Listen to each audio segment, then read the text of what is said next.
Welcome to the Ross Cloud Podcast. I'm your host, Carl Ross Sr.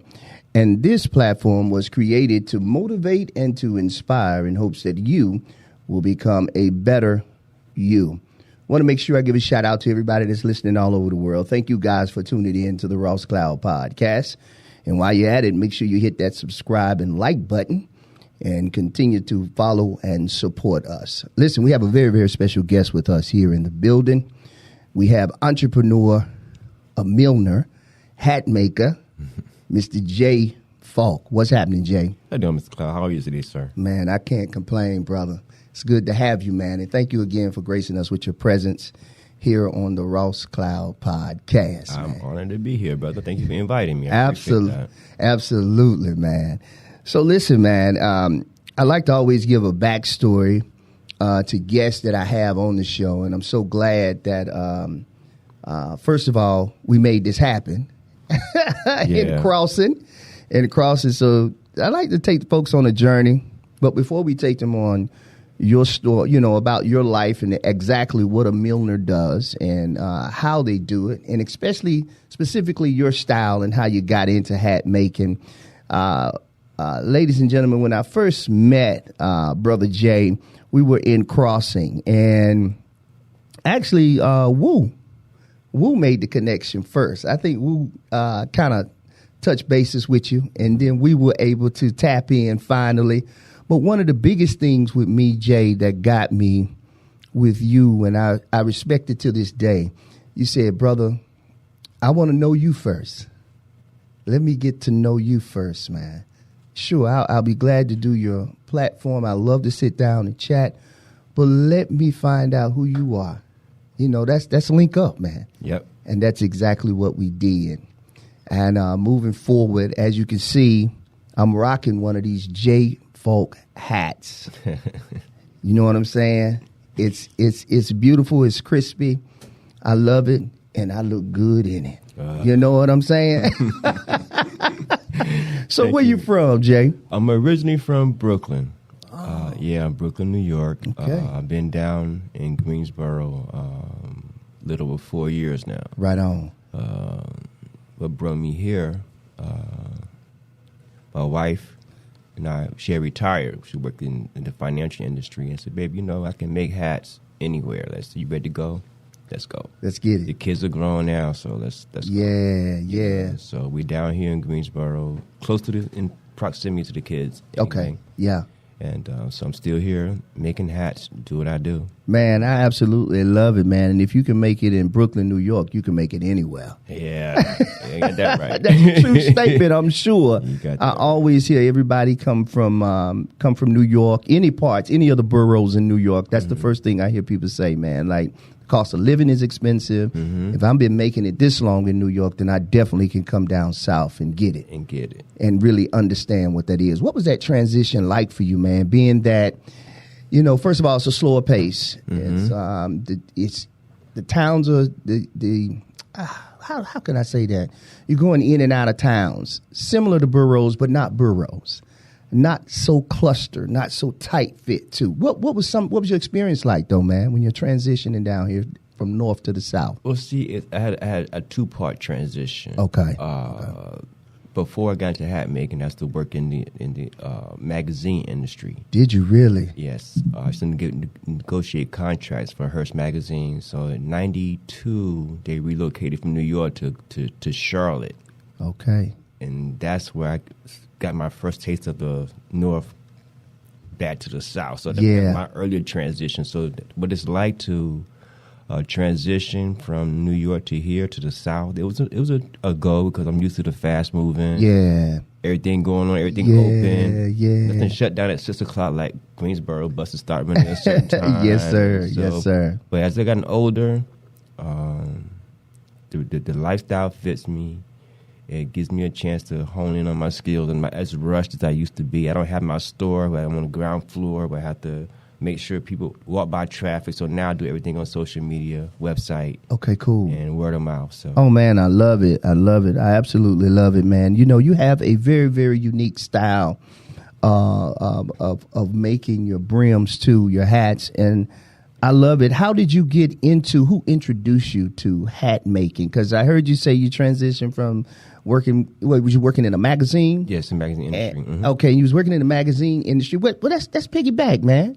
What magazine were you working for, if you don't mind saying? Well, Hearst magazine, they had Hearst. You said that. Hearst, right? They had like 30 magazines, and they stayed like Harper's Bazaar, okay, Cosmopolitan, okay. And I was a contract negotiator. I would go to different printers and where they would print their magazine at. Sure. I can tell you how much it costs to print in terms of paper, ink. Understood. You know, things, pictures, how much it take, and so forth like that. I got you. So that's how that's what that was about. Okay, then, and then you transitioned into hat making. Who introduced you to that? Well, what ended up happening there, I always had an entrepreneur spirit. So I always wanted something of my own. And when I left the corporate world, I ventured out to get my own business. So I opened a store in Brooklyn, decal, called Special Gift Occasions. Gotcha. Decal across from Brooklyn Hospital. Yeah. That started the transition from corporate into retail. And so when I did that, I saw somebody that was making hats. I said, I didn't know people could do that. Yeah. I thought it came from China. Right. You know what I mean? So basically, this guy's from Guyana, and he's like, "That's what we do." I'm like, oh, okay. But the funny thing about it, though, is everybody is just secretive. They don't want to show you the skill set. Yeah, of course not. So I ended up buying my own machine. I had my store. Right, and it took me about 5 years to learn how to make my hat because I had no formal training. Okay. I didn't go to school for it. Everything I've done, I'm self-taught. Ah, great. That was going to lead me to my next question. So cool. Yeah. Now, what was that like for you, self-teaching yourself, man? What was that like? I lost thousands of dollars, messing up stuff. Yeah. Didn't know what I was doing. Absolutely. I guess I could have went to school to do it, but at that I had to close my retail store, which I was selling clothes. But I was like, man, yeah, I gotta figure this out. So, what happened? One day, this guy walked in my store. I had made my first hat on my head. Yeah. He says, "Yo, where you get the hat from?" I said, "I made it." He said, "You did what?" Right on.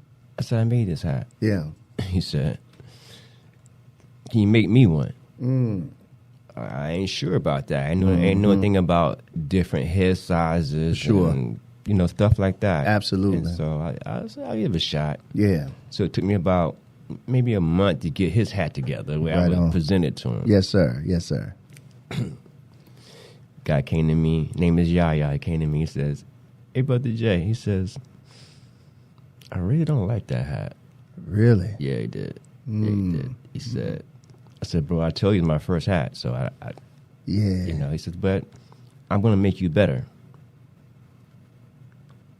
Really? Yeah. I said, "How you going to do that?" Yeah. He says, "For the next 2 years, as long as I'm here."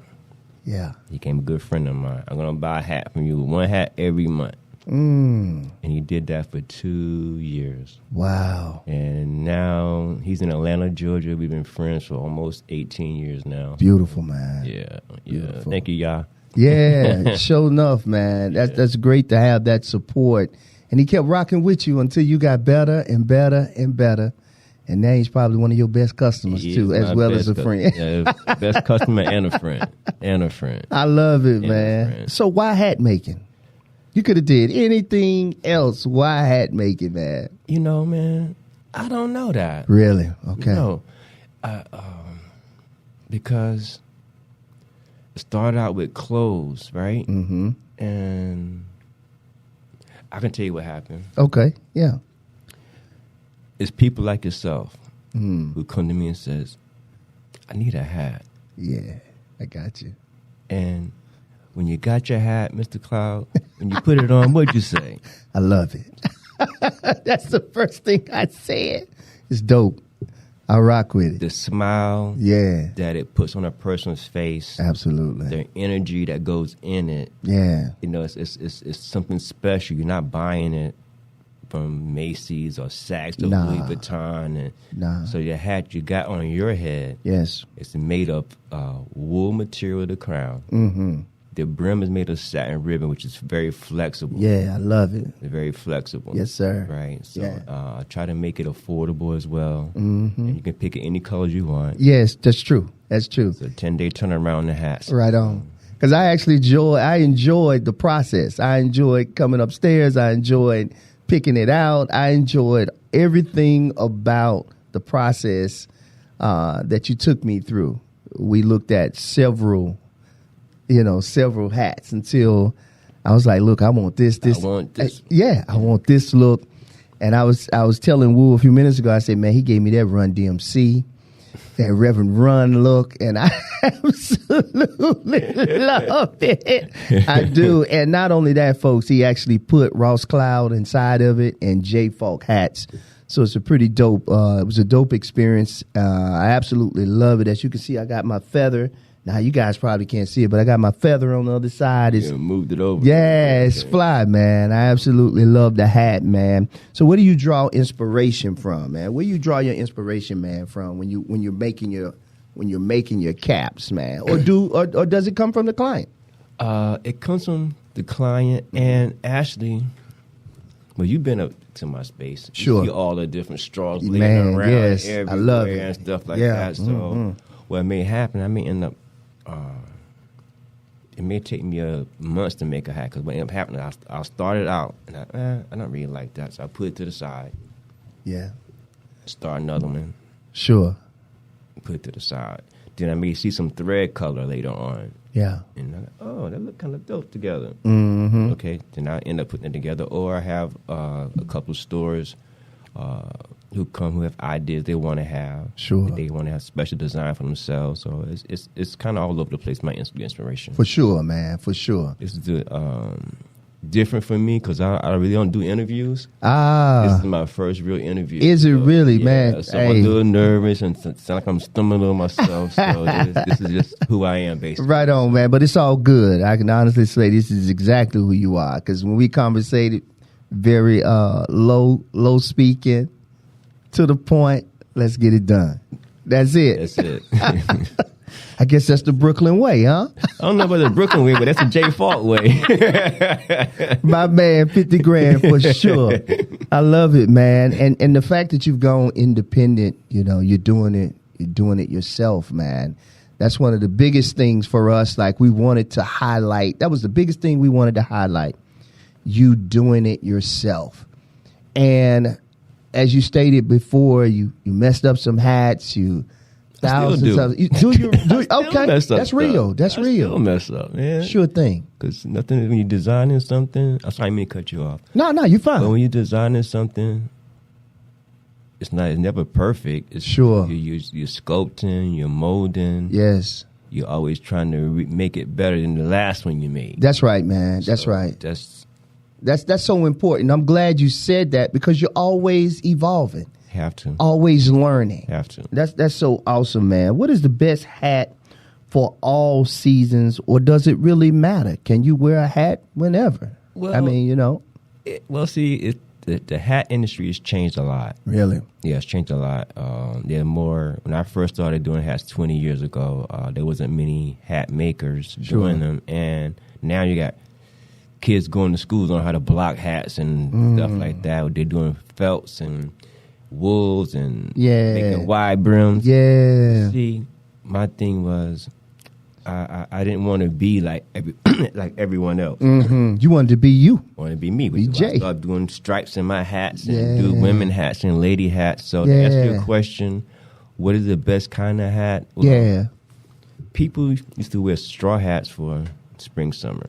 Really? Right? They used to wear wool hats for fall, winter. Okay, gotcha. Well, now people wearing wool wide brim hats in the summertime. Yeah, absolutely, man. It's crazy. And they wearing straw hats in the winter. In the wintertime. So it doesn't matter. It doesn't matter. It's the individual thing. Mm-hmm. I got you. If you never wore hats, what would be the best hat for you? If you never got into wearing hats, what hat would you pick and why would you pick it? Well, if I never wore hats and if I had to get a custom-made hat, absolutely, or a store-bought hat, because yes, two different things. Sure. So if I never wore a hat before and I wanted one made, then I would probably go with a cap. Rather than a fedora hat or a beret. Sure. Beret. Oh, yeah. Those two are my favorite style, caps and berets. I love those. Do you make berets? I make my style of beret. You make your style of beret. Yeah, I got you. Yeah, with different materials, more flexible, so I'd be more identifiable to me. So I would wear a cap because I'm not dressy. Like, a lot of people go out to different functions and do different things, and they wear suits and this and that. That's just not J. That's Faulk. not J. Faulk, though. Yeah, J. Faulk down the regular guy. Yeah, baseball cap. I mean, I'm short brims, so I'm not a flashy dude. So yeah, I'm noticing that too. Just what you said a few minutes ago, man. People wearing hats with pretty much anything. Blue jeans. Now people rocking with shorts and whatever. You can just throw a brim on and make it work and flex a little bit out here on them, man. Yeah, whatever they want to do. Yeah. What would you say the purpose of a hat is? The true purpose of a hat, from your perspective.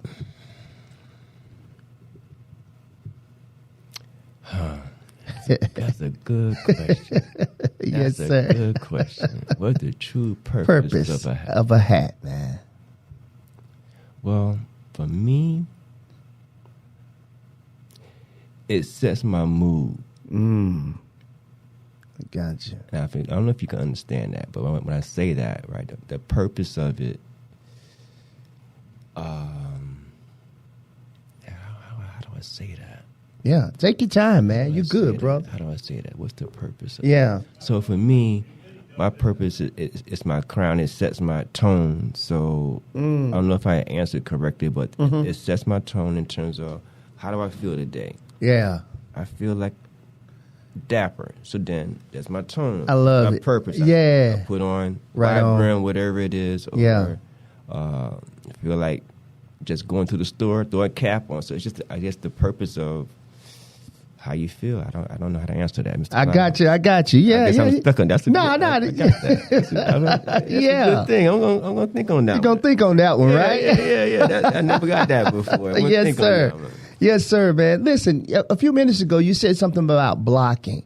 What does it mean to block a cap? Well, the shape of the hat. May I see your hat? Sure thing. Go ahead, bro.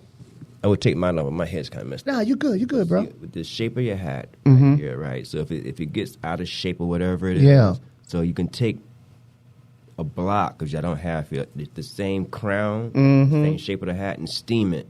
Steam it to the shape of the block, and I understand now. And that's the blocking. Okay, understood. The blocking of the hat. Yeah. Blocking comes from. I love that, man. And again, you said what was the style that this was right here on the lip of the hat right here? This one right here? Yeah. This here is called the fedora, right? Yeah. With the satin ribbon brim. That's all this is. Okay, satin brim. Okay. Satin ribbon brim, right? Okay, then, cool. And it's so funny. Some people will say, they would call, see this hat I have on my head here? Yeah. They would call this a fedora. But it's not a fedora.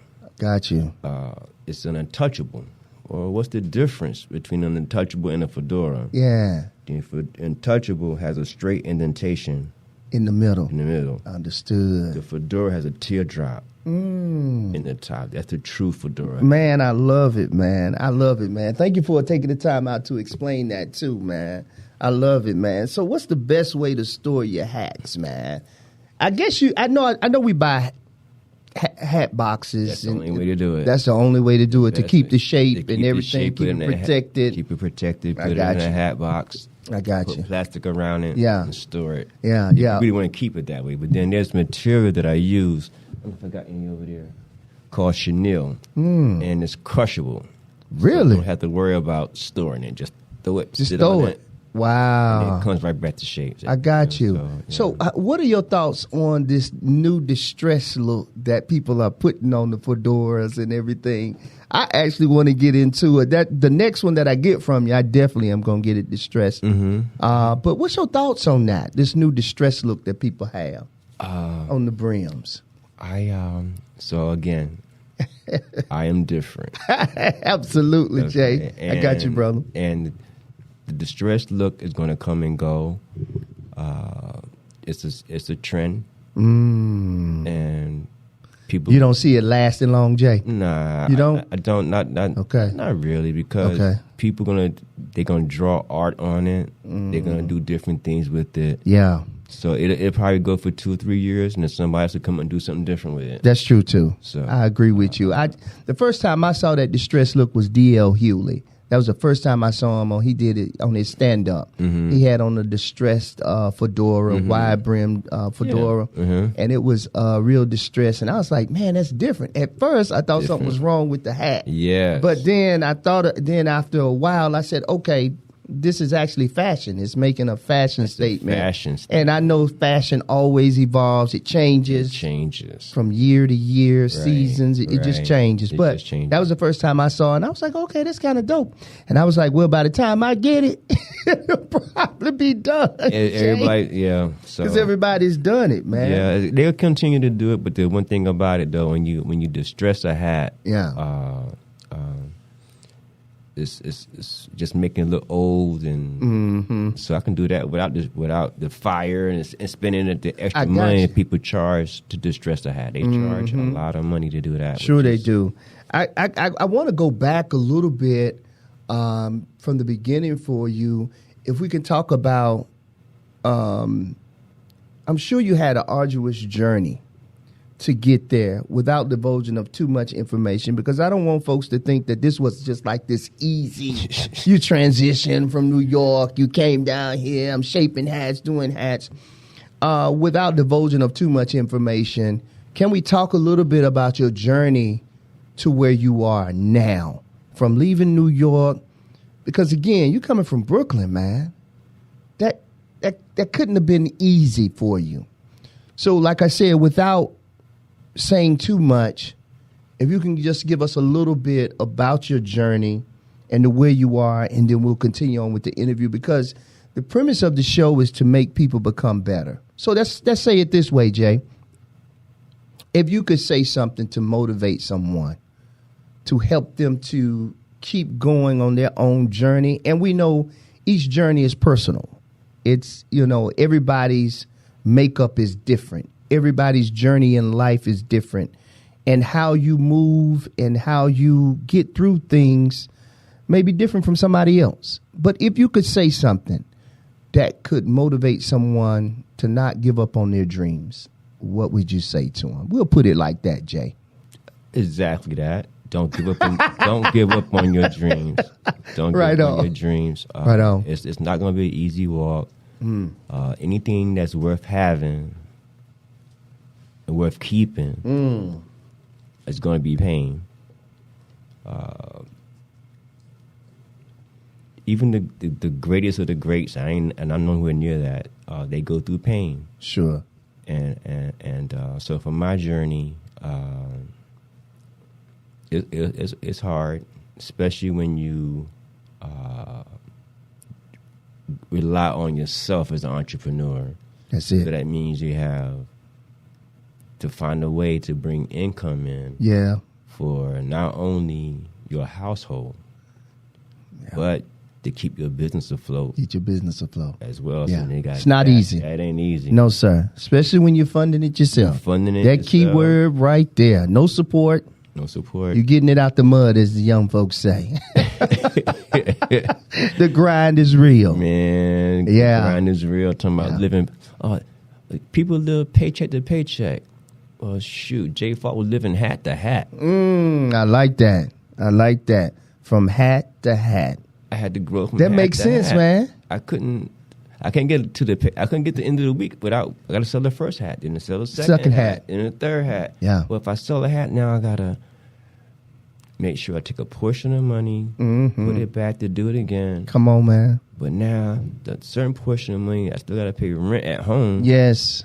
And I still pay for my manufacturing facility. Yes, sir. And I'm sure that was tough. That's tough.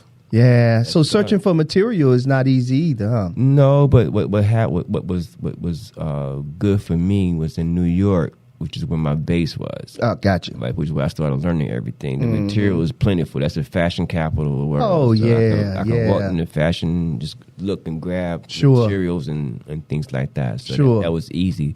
But when I transitioned here, lost a lot of that. Yeah. I was forced to figure out another way to do business. I had, in New York, I had foot traffic. Gotcha. I mean, I grew up there. So I had support. Yeah. Right? Yeah. So now transitioning to Greensboro. It's totally different. Man, no support. Yeah. Why'd you do that? Because I just wanted, my wife and I decided that we would just be wanted with to come each down other. south. Just be with each other. Yeah. I can make a hat. So that was, right? I get it. So you made the best decision for your life and for the missus. Yeah. Like you said, the kids are grown. Let's go get it. Yeah. I can still make hats. And what was scary was after we got here, in 2018. Okay. I think it was. Okay. COVID hit. 2020. So now. So I'm sure you was working through the pandemic like, woo. It's hard. It was now, tough. I had no job. They weren't buying that much. Not that much. You're right. You know, right. It was slow. It was slow. But I was like, man, I was about ready to give up. Like, you know what? I'm done with this. Yeah. And then all of a sudden, I love the fact that you did reinvent myself. Yeah. I had to reinvent myself. Yes, again. sir. Like, you know what? I got a following. I don't need foot traffic. I would like to have it. Yeah.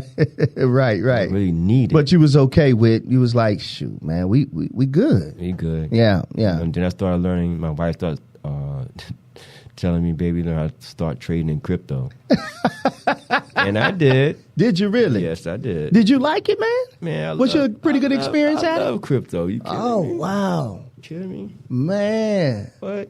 Well, you know, after these cameras go off, we'll have to wrap. I love crypto. Yeah, you had to tell me how that works. Yeah. Right on. Yeah. I'm glad to know that because I think I've talked with quite a few people in my circle and everybody saying the same thing. Well, man, how does that work? None of us really have figured that part out. For those of us, the crypto, man, we hadn't tapped into that space yet. It's like a new industry, man. Like everything else. I got you. Yeah. You jump on it while it's hot, huh? Well, while it's hot, it's like any new industry. Yeah. When Google first started. Absolutely. When the web first started. Twitter. So Twitter first started. Instagram. It's all new. So if you understand new business, now they're not new anymore. No, they're not new anymore. Giants, brother. right? Giants. So this is what crypto is going through. The same thing. So crypto is part of what they call new Web 3. Yeah, absolutely. It's a whole lot of a lot that you have to learn. Yes, but the trading and understanding the projects that are in the crypto space. Yes. By the time, let's say, for instance, just real quick, we going with the interview. Let's say Bitcoin today is at 17,000, 16,000 and change. At one point, it was 60,000. So it went from 200 to 60,000 down to 17, down to 10. So it's very volatile. But the stock market crashed too. So yes, it did. It does the same thing. Yes, it did. So industries and so it's something that's very intriguing. And without crypto, I wouldn't be able to do my business and not work. But I'm glad you still. I know we're getting off a little bit. We deviated a little bit off of it, but. I'm glad that you said something about that, though. I think that adds value, even more value to who you are as a person, but also how you, like you said, you had to do something else so that you could fund this and you could fund that. You had to keep it moving. You have to keep reinventing yourself. You have to. In order to make it happen. So listen, I got a couple more questions and then we're going to close out. But this is one question. Do you use Scotch Guard? And what is Scotch Guard? Well, I don't know exactly the makeup of Scotch Guard. You don't know? Okay, right? Gotcha. But what I do use to keep the hats clean. Yes. That's what you get alluding to, right? Yes, sir. There is a upholstery cleaner that I use for couches. You can use the upholstery cleaners. Yeah. To clean the hat. You can use awesome product, awesome. Yeah, you get that from You get that from anywhere. Okay, then. So you pretty much can get this stuff over the counter. Over the counter. Grocery stores, just Walmart, all these places. Okay, that makes sense, man. Yeah. So the last question I wanted to ask you, man, and it's real simple, really. How can you change up your brim if you have the right top? How can you change it up?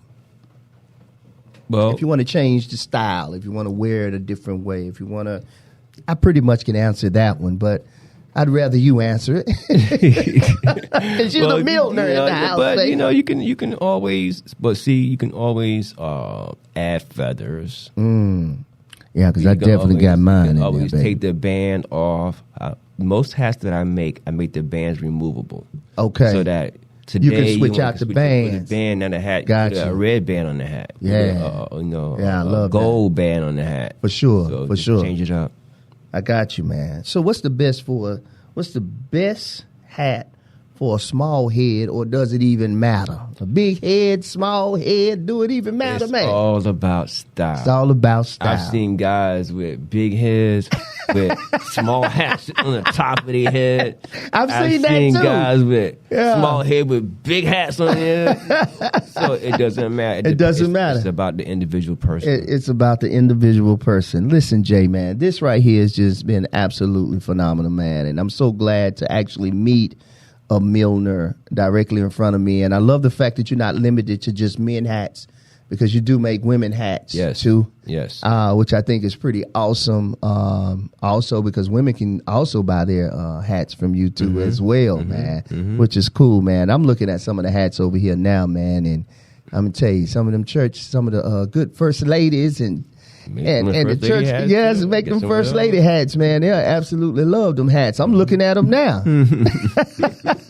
You done tapped into the Pentecostal and what is it? Church of Christ. Church of God in Christ, Kojic. Yes, sir. Apostolic holiness. And there's a lot of men now too wearing the high crown hats, satin ribbon hats. Right on. So I'm all over the place, man. Right on, man. So listen, man, this absolutely has been a pleasure, man. Can you tell the folks how they can contact you and how they can follow you and get, purchase some of your crowns that you got, brother? Yes, I'm on the website, jfaulkhats.com, jfaulkhats.com. You can reach me also by phone, 646-399-2006. Still carry my New York number. Right on. Right on. Leave me a message. Yes, sir. Facebook, Instagram, jfaulkhats as well.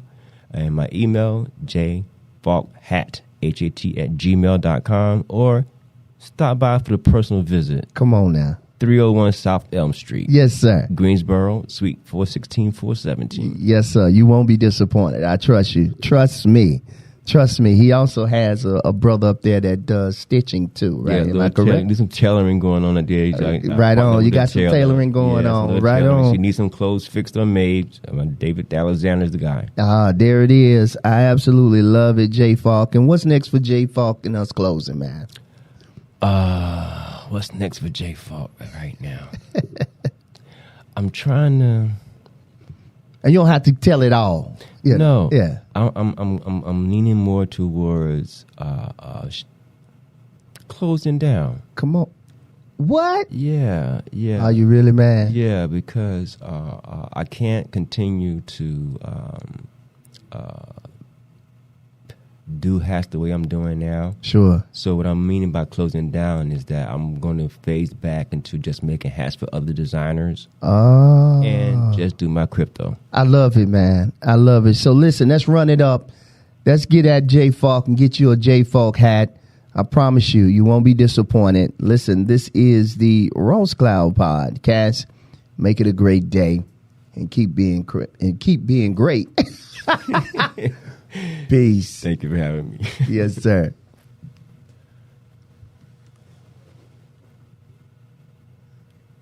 Cut.